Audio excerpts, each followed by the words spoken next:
Brodes Media. We have a relationship problem between our quarterback and our head coach, and we have an issue, too, with Howie Roseman, who allows for this to happen under two straight head coaches. So the way that Lori and Howie love to operate, by being in control, having all the power, being the ones with the final say, that is ruining the head coach role. It is ruining Doug Peterson and Sirianni. Whether they have enough to crack it or not is sort of a secondary thought here. The reason why these type of men are continuing to get hired from the Eagles instead of an Andy Reid, instead of a Mike Tomlin, instead of a John Harbaugh. What happened is they got burned by Chip because they gave him too much too quickly, and now they are so afraid. They went the complete opposite extreme, and now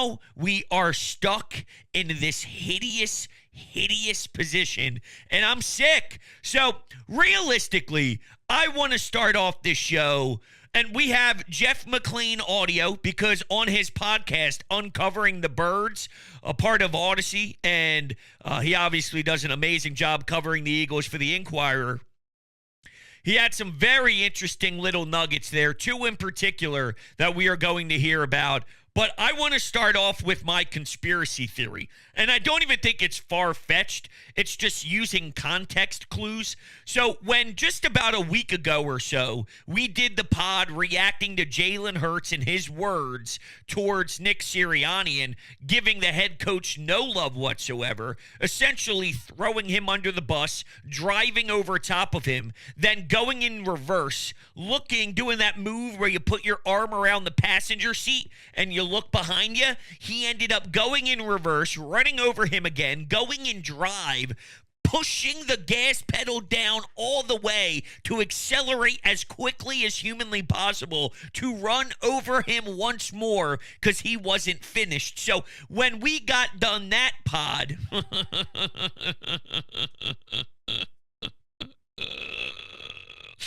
I'm so mad that I'm doing this again. And I'm mad at them for putting me in this position. I'm not mad at myself internally. I have every right to react. The conspiracy theory is, why did Jalen Hurts do what he did to Nick? And this is what I came up with. Yes, Jalen is frustrated with how the Brian Johnson saga ended. Not only ended, but what transpired through the entire year. Nick Sirianni was the offense last year. Brian Johnson was the face for Nick's offense. When things start to get really ugly, when that offense started to suck more than any offense ever sucked in my life, it was because of Nick. But Brian Johnson took the fall. And that pissed Jalen off. And the reason I come up to this conclusion is, if it was Brian Johnson and the head coach watched it crumble, I'd have to imagine you do something about it. The reason nothing was done is because the initial shitty offense was Nick's. So there was nothing for him to do because we were already digesting his scheme, his beliefs, his concepts, what he wants the offense to be about. There's nothing that could be done. So now I'm under the impression that Brian Johnson really couldn't have had that much of a role.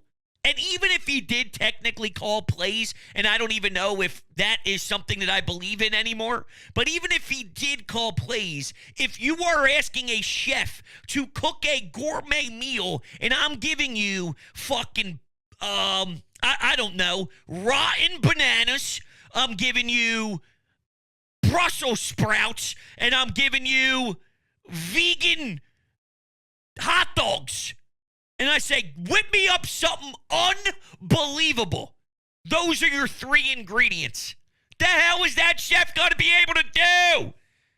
You're picking from nonsense when you look at that play sheet and that card on the sidelines as an offensive coordinator.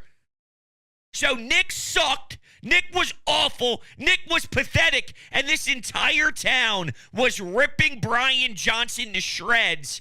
And Jalen took that personally. That's my conspiracy theory. Now,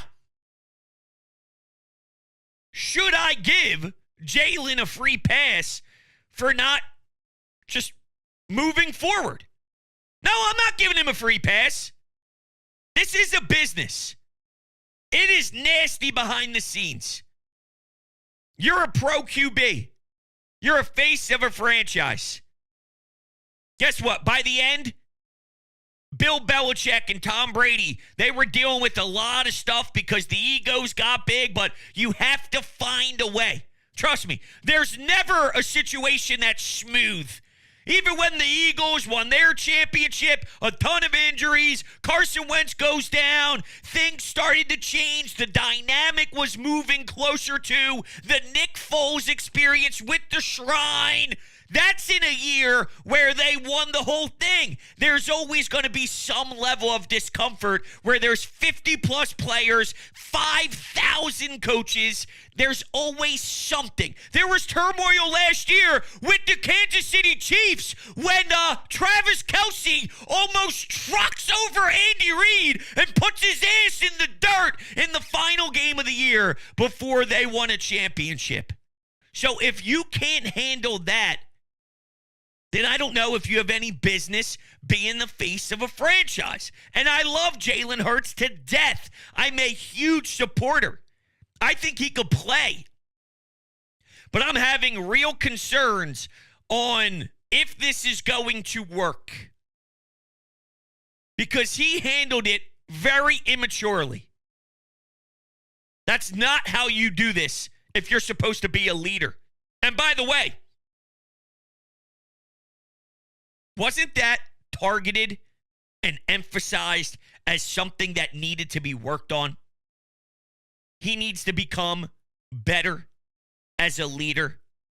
He needs to be more in with the fellas and have these relationships and create these bonds, not only for his personal just approach as a leader, but that's also part of Nick Sirianni's core values. All jokes aside, that is something that he expresses like no other. If you care for one another deeply, you'd be more willing to go to football war and win that battle and look to the stall next to you and acknowledge it's time, baby, and you'll put in that extra mile because you are one.